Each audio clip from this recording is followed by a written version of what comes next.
The ironic phrase pot kettle comes to mind as the CCP in China are now attacking the West over lack of action on climate change.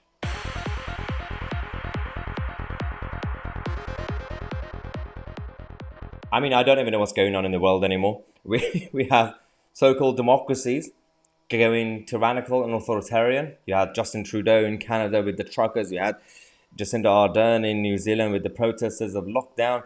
And then you have the actual communists, well, National Socialists of China and the authoritarian regime in Beijing.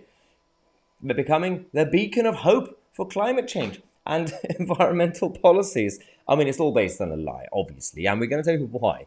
So they're literally laughing at our faces. Like, they go to the World Economic Forum and they shape policy ideas. And now, one of their spokespeople, who's actually the climate negotiator of China, told Germany's special climate envoy, Jennifer Morgan, via video link, that global climate governance was currently facing multiple challenges and uncertainties. And they basically said, well, it's the fault of Europeans and Americans and the Westerners. And you're not doing anything about it. And we in China are leading the climate action. Maybe that's why Greta Thunberg doesn't go to China to protest. Maybe she believes them. I don't know. I mean, it's not too difficult to do basic research. This is the latest we have when it comes to greenhouse gas emissions because they're obsessed with this sort of stats. So we're going to use those stats against them. China are leading the world when it comes to as polluters. They're destroying the world, and even more than America. America is a huge country. It's basically a continent, the United States. And the European Union, 7.6%. Oh, little European Union. And China's problem is with Europe and then America. I mean, again, pot kettle. The problem here is that we did it to ourselves.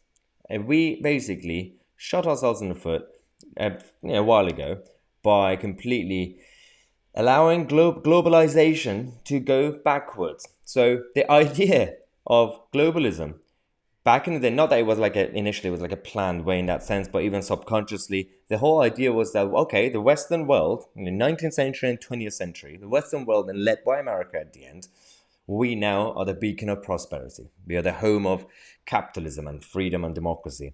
So we thought, okay, the idea of globalism was supposed to be for us to go and also make the rest of the world educated and prosperous. Not via conquering, not like empire days, but the idea was to open the doors, free trade and everything else, and so that East and the third world countries could also become rich and educated and will be on the same level playing field sort of situation.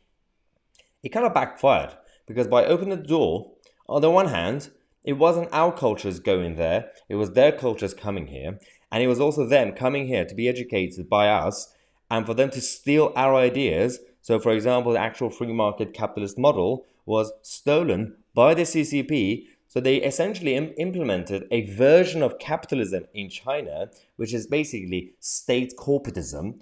So they are now beating us at our own game. They are building our own computers and mobile phones, and they just sell it back to us. It was our ideas. We invented them. But now they're actually selling it cheaply because they are cheating the system. They still have modern slavery. They have all these sweatshops and factories. We can't compete with that. You have to pay our people minimum wage. You have to give them all the benefits and all the rights.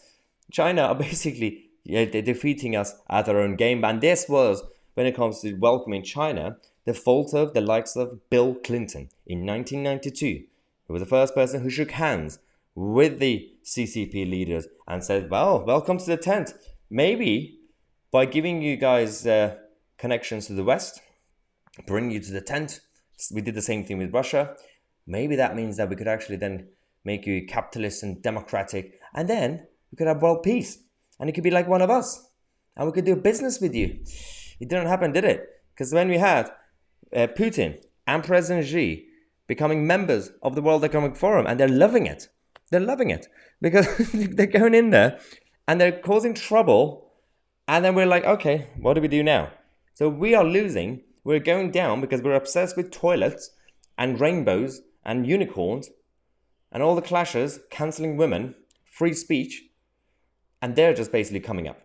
And they're just completely defeating us on every stage. especially when it comes to China. Now, this is the moral of the story, and we have to actually discuss this properly on public forums, on the mainstream media and the political establishment. But nobody right now in the mainstream is brave enough to even say what I said today on this video. Let me know your thoughts in the comment section if we missed out anything, or if you have any other theories or thoughts on the historic changes that the West is now slightly going down for now, and East coming up. Subscribe to the channel.